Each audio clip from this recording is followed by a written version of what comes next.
जैसा कि आपको पता है कि एनटीपीसी और ग्रुप डी का एग्ज़ाम हो रहा है, मतलब ग्रुप डी का तो नहीं पर एनटीपीसी का कंटिन्यू हो रहा है, ग्रुप डी का आगे होने वाला है। तो मैं आज फिजिक्स बताने आई हूँ आप लोग को। फिजिक्स से ग्रुप डी में बहुत ज़्यादा क्वेश्चन रहता है, ठीक है। तो मैं टाइम ना वेस्ट करते हुए मैं आज चैप्टर स्टार्ट करूँगी, दाब, प्रेशर। ठीक है, क्या स्टार्ट करूँगी? दाब का फिजिक्स। देखिए, फिजिक्स रटने का है ही नहीं, आप लोग समझिए फिजिक्स क्या होता है। तो कोई क्वेश्चन अगर फिजिक्स आजकल फैक्ट को मत देखिए, कॉन्सेप्ट रखिए कि दिमाग में, मतलब कि क्या कह रहा है और क्या पूछ रहा है, ठीक है। तो देखिए, दाब मान लीजिए यहाँ पे ये कोई वस्तु है और ये कोई वस्तु है, दो, एक बड़ा, इसका एरिया क्या है, बड़ा है, और इसका एरिया क्या है, छोटा है। देखिए यहाँ पे मान लीजिए, यहाँ पे हम इतना ही न्यूटन का बल लगाए। बल को हम किस में मापते हैं? न्यूटन मापते हैं। तो हम बल को अगर कहेंगे तो हम न्यूटन में कहेंगे, या तो हम यहाँ पे मान लीजिए यहाँ पे 5 न्यूटन का बल लगाए। बल को रटना पड़ेगा, सॉरी, दाब को रटना नहीं पड़ेगा। देखिए बल में हम क्या कर रहे हैं, यहाँ पे 5 न्यूटन का बल लगाए, यहाँ पे 5 न्यूटन का बल लगाए, और यहीं पे 5 न्यूटन का बल लगाए। बताइए प्रेशर कहाँ होगा ज्यादा? ऑब्वियसली यहाँ होगा, क्योंकि ये क्षेत्रफल क्या है, छोटा है, और ये क्षेत्रफल बड़ा है। मान लीजिए यहाँ पे 5 न्यूटन का बल लगाए हम, ठीक है, और ये ऐसे 5 न्यूटन का बल लगाए, तो सब मतलब कि ज्यादा का क्षेत्रफल ये छोटा है, क्षेत्रफल छोटा में ही ना बल, मतलब ये दाब ज्यादा होगा। तो यही कहता है, दाब का क्या परिभाषा होता है? क्षेत्रफल, दाब बराबर होता है बल बटे क्षेत्रफल, यही ना होता है, बल बटे क्षेत्रफल, यही होता है। बस इसको, इस कॉन्सेप्ट को समझिए। जितना बड़ा एरिया दाब उतना कम, जितना छोटा एरिया दाब उतना ज्यादा, प्रेशर उतना ज्यादा। बस यही याद रखो दोस्तों। ये P बराबर होता है F by force by area, ठीक है। तो देखिए कहा, ये किताब की परिभाषा है, किसी क्षेत्र के एकांक क्षेत्रफल पर लगने वाले बल को दाब कहते हैं। किसी क्षेत्र के देखिए, अब जो मैंने समझाया आपको, किसी क्षेत्र के एकांक क्षेत्रफल पर लगने वाले बल को क्या कहते हैं? उसका दाब कहते हैं, ठीक है। अर्थात तो आपने देखा दाब बराबर क्या होता है दोस्तों? बल बटे क्षेत्रफल, P, प्रेशर बराबर फोर्स अपॉन एरिया, ठीक है।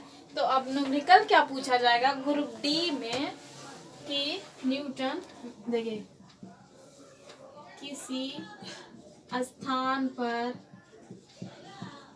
6 न्यूटन का बल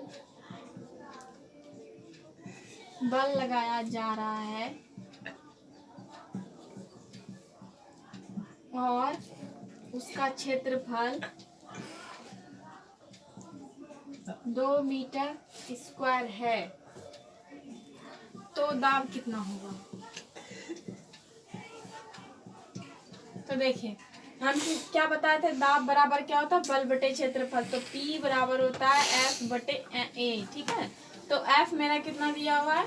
4/6/2, तो 3। अब दाब को हम किस में मापते हैं? पास्कल में, ठीक है। तो दाब को हम मापते हैं पास्कल में,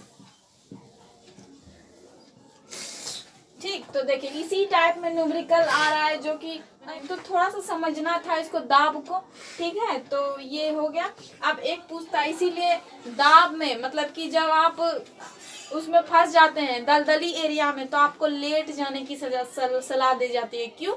क्योंकि दाब क्या हो जाता है, वहां पे बढ़ जाता है। तो हम लोग क्या हो, मतलब कि जब हम लेट जाते हैं तो दाब कम हो जाता है और वो बच जाता है, ठीक है। तो देखिए दोस्तों, अब होता है वायुमंडलीय दाब।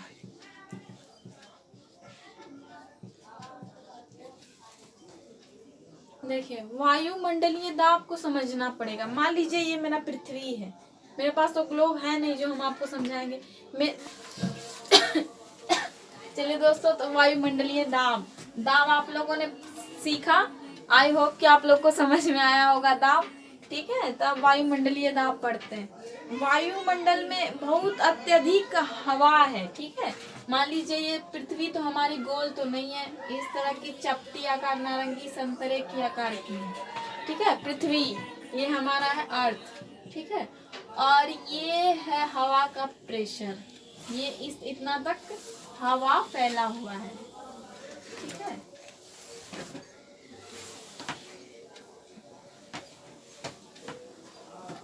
देखिए ये हवा फैला हुआ है, ये होता है ध्रुव और ये होता है विषुवत रेखा, जहाँ से क्वेश्चन पूछा जाता है, जिसको कि भूमध्य रेखा विषुवत लिखते हैं, विषुवत रेखा यहाँ पर से होता है, ठीक है। देखें यहाँ पर जो आदमी रहेगा यहाँ पर तो कम, ये तो मतलब कि ये पृथ्वी का ये भाग तो निकला हुआ है और ये भाग सब मतलब चपटा हुआ है, ये ऊपर ध्रुव वाला भाग क्या है, चपटा है, ठीक है। तो देखिए यहाँ पर जो प्रेशर होगा यहाँ पे बहुत ज्यादा होगा और यहाँ पर जो प्रेशर होगा कम होगा, क्यों, क्योंकि ये निकला हुआ मतलब कि सब जगह पृथ्वी, मान लीजिए पृथ्वी इतना है, तो ये जो पृथ्वी हवा का वायुमंडलीय है, हवा जो ये यहाँ से है, मान लीजिए पृथ्वी यहाँ से है ऐसे करके, वायुमंडलीय दाब मतलब कि यहाँ से है, ठीक है। ये तो यहाँ पर जो वायु दाब मतलब कि वायुमंडलीय दाब होगा यहाँ पे ज्यादा होगा और यहाँ पे कम होगा, क्यों, क्योंकि ये निकला हुआ है, देखिए यहाँ पे कम है और यहाँ पे ज्यादा है, ये मेरे से बना नहीं पर ऐसा ही है, ठीक है। ये वायुमंडलीय दाब कम होता है, इसीलिए क्वेश्चन पूछा जाता है कि विषुवत रेखा से ध्रुव की ओर जाने पर वायुमंडलीय दाब क्या होगा, यहाँ पे बढ़ेगा, क्यों, क्योंकि हम यहाँ से कहाँ जा रहे हैं, यहाँ से देखिए, यहाँ पे तो हवा का प्रेशर बहुत ज्यादा है और यहाँ पे कम है, ठीक है। रटना नहीं है, समझना है, यहाँ पे प्रेशर कम है तो यहाँ पर वायुमंडलीय दाब क्या होगा, कम होगा, और यहाँ पे प्रेशर ज्यादा है तो यहाँ पे वायुमंडलीय दाब अधिक होगा, ठीक है। तो देखिए यही क्वेश्चन पूछा जाता है ग्रुप डी में, आप प्रीवियस ईयर क्वेश्चन में उठाए कि विषुवत रेखा से ध्रुव की ओर जाने पर वायुमंडलीय दाब क्या होता है, बढ़ता है, क्यों, क्योंकि अगर हम कोई व्यक्ति यहाँ से यहाँ जा रहा है तो यहाँ पे जा रहे हैं, यहाँ पे तो बहुत ज्यादा हवा का प्रेशर होगा ना, बहुत ज्यादा हवा का प्रेशर होने के वजह से ना यहाँ पे वायुमंडलीय दाब बढ़ जाता है। और फिर कोई क्वेश्चन आता है कि कोई व्यक्ति विषुवत रेखा से ध्रुव की ओर आने पर अधिक हो जाता है, मतलब वायुमंडलीय दाब अधिक, क्यों, क्योंकि यहाँ पे तो कम ही हवा था ना, पर यहाँ पर तो बहुत ज्यादा हवा। आपको पता होना चाहिए कि हम जब से पैदा हुए उसी समय मेरे सर पे 1350 किलो का वजन मतलब वायु दाब है अभी भी, इसीलिए हम लोग पहाड़ पे चढ़ते हैं तो मतलब कि मेरे नाक से खून बहने लगती है, क्यों, क्योंकि हम इस प्रेशर पे बने हैं, क्यों, ये देखिए 1350 का वायु दाब लग रहा है मेरे सर पे, और ये जो बॉडी है ना, बॉडी भी अंदर से 1350 का मतलब इक्वल करने के लिए, बैलेंस करने के लिए, ये भी बॉडी भी वो लगा रही है, दाब लगा रही है। तो हम लोग जब पहाड़ पे चढ़ते हैं तो वायु दाब कम हो जाता है, लेकिन प्रेशर मेरा शरीर का तो प्रेशर 1350 किलो रहता है ना, इसीलिए मतलब कि वो जो वायु दाब ऊपर चढ़ने पर मतलब पहाड़ पर चढ़ने पर शरीर का प्रेशर बढ़ जाता है, जिससे कारण नाक का नस बहुत पतली होती है, बायोलॉजी में हम बताएंगे आपको, इसीलिए वो नाक से जल्दी खून मतलब सबसे पहले नाक का ही नस फटता है, जिसके वजह से खून आने लगती है, ठीक है। तो ये क्वेश्चन पूछा जाता है कि मतलब पहाड़ पर चढ़ने पर वायु दाब क्या हो जाएगा, कम हो जाएगा, ठीक है, लेकिन वही पृथ्वी के अंदर जाने पर वायु दाब अधिक हो जाएगा, क्यों, क्योंकि देखिए जब हम पानी में रहते हैं तो वायु दाब कम होगा या ज्यादा होगा, क्यों, क्योंकि ये हवा का भी दाब होगा और पानी का भी दाब, इसीलिए मछलियां क्या होती हैं, चपटी होती हैं दोस्तों। वो मछलियां देखिएगा आप कि मतलब जो मतलब लंबी चौड़ी रहेगी, मतलब लंबी क्या बहुत मोटी रहेगी तो वो पानी के ऊपर रहेगी, लेकिन जो पानी के नीचे रहती है ना मछली, वो चपटी होती, क्यों, क्योंकि ऊपर का भी दाब लगता है और पानी का भी प्रेशर आता है, इसीलिए वो मछलियां क्या हो जाती हैं, चपटी हो जाती हैं, ठीक है दोस्तों। आई होप कि आप लोग को समझ में आ गया होगा, रटना नहीं है, बस समझना है कॉन्सेप्ट को। तो ये वायुमंडलीय दाब देख लिया आपने। और एक क्वेश्चन पूछता है कि वो ये देखिए पेन, हाँ पेन से याद आया, ये पेन आप वायुयान में पेन ले जाने का अनुमति नहीं है, आप पेन यही कहा जाता है, जब आप चेक इन में जाइएगा तो बोले पेन यही, क्यों, क्योंकि ये इधर तो ये नोब बंद रहता है, लेकिन इधर से ही ये निकल जाता है वायुयान में, क्यों, क्योंकि हम जब ऊपर जाते हैं ना एरोप्लेन में, जब हम ऊपर जाते हैं तो ये तो इस प्रेशर प्रेशर में बना है ना पेन, इस प्रेशर में यहाँ पे धरती के लिए बनाता है ये पेन, ठीक है। जैसे ऊपर जाता है तो ये प्रेशर इसका मतलब वायु दाब क्या हो जाता है, कम हो जाता है, तो ये क्या हो जाता है, इधर से ही निकल जाता है। मतलब इसीलिए पेन ले जाना अलाउड नहीं है। आप लोग कभी भी सफर करिएगा तो पेन कभी भी मत ले जाइएगा, ठीक है। तो देखिए ये, और ये क्वेश्चन था, आप लुसेंट का बुक उठाइए, उसमें क्वेश्चन पूछा जाता है कि स्याही, बॉल पेन का स्याही वायुयान में क्यों, मतलब कि ये निकल जाता है, क्यों निकल जाता है, क्योंकि वायुदाब कम हो जाता है, ठीक है। और एक क्वेश्चन है पहाड़ पर, हाँ एक क्वेश्चन आता है कि दाब बढ़ने पर गलनांक क्या होता है, दाब बढ़ने पर गलनांक कम होता है, लेकिन अपवाद में है, जो कि क्वेश्चन यही से पूछा जाता है, ठीक है। तो देखिए दाब, सब कोई जानता है कि दाब बढ़ने पर गलनांक कम होता है, लेकिन गलनांक किसका कम होता है, जिसका जो अपने में मतलब कि सिकुड़ने, जैसे मान लीजिए पानी लीजिए, ठीक है, पानी को आप जब भी आप गिराते हैं तो पहले क्या करती है, सिकुड़ने का काम करती है। लेकिन वही घी ले लीजिए आप, घी हो गया, ठीक है, ये क्या करती है, पहले फैलती है, ये मतलब कि घी अगर गिरेगी ना फैलेगी, लेकिन बूंद पानी अगर गिरेगी तो वो पहले सिकुड़ेगी तब जा करके वो गिरेगी, ठीक है।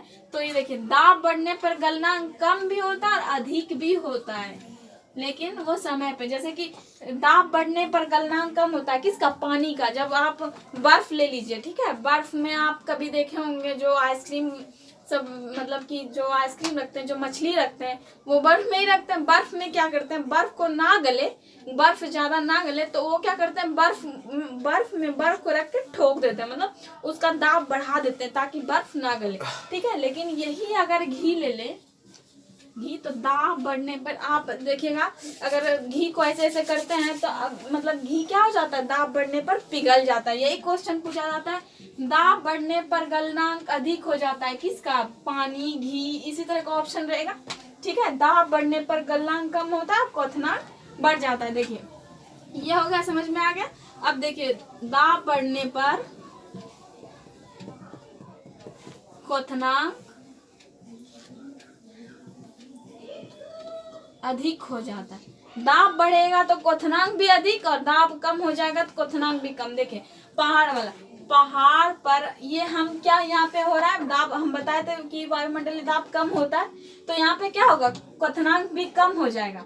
मतलब कि क्वथनांक मतलब होता उबलने का पावर, ठीक है, उबलने का पावर। ये देखिए दाब बढ़ने पर क्वथनांक अधिक होता है, दाब बढ़ेगा तो क्वथनांक अधिक होगा। मतलब कि वो देखिए यहाँ पे वायुमंडलीय का दाब बढ़ने पर क्वथनांक अधिक हो जाता है और दाब घटने पर क्वथनांक कम हो जाता है। क्यों, मान लीजिए कि यहाँ पर मतलब पृथ्वी पर दाब, पानी खौलता है, यहाँ पे दाब अधिक है, ठीक है, और पहाड़ पे चढ़ते हैं दाब कम हो जाता है, तो यहाँ पे क्वथनांक क्या हो जाएगा, कम हो जाएगा, ठीक है। इसीलिए एक क्वेश्चन पूछा जाता है, प्रेशर कुकर में दाब बढ़ने पर उसका क्वथनांक बढ़ जाता है, जिससे खाना जल्दी से पक जाता है, ठीक है। तो देखिए, और ये एक अपवाद है दोस्तों कि हम अगर पहाड़ पे भी प्रेशर कुकर को ले जाएंगे ना तो वहाँ कोई भी मतलब उस पर कोई असर नहीं पड़ेगा। देखिए यही क्वेश्चन पूछा जाता है, वायु दाब मापी। एक क्वेश्चन आता है वायु बैरोमीटर से, वायुमंडलीय दाब किससे मापा जाता है, तो वायुमंडलीय दाब बैरोमीटर से या वायु दाब मापी से मापा जाता है। एक क्वेश्चन आता है, बैरोमीटर के पाठ्यांक का धीरे धीरे ऊपर चढ़ना। धीरे धीरे अगर ऊपर चढ़ेगा, मान लीजिए ये बैरोमीटर है, ये धीरे धीरे अगर उसका कांटा ऊपर चढ़ेगा, धीरे धीरे धीरे ऊपर चढ़ा, तो ये साफ मौसम बताता है। क्या बताता है, साफ मौसम होने वाला है, ठीक है, ये साफ मौसम बताता है। धीरे धीरे ऊपर चढ़ा तो साफ मौसम।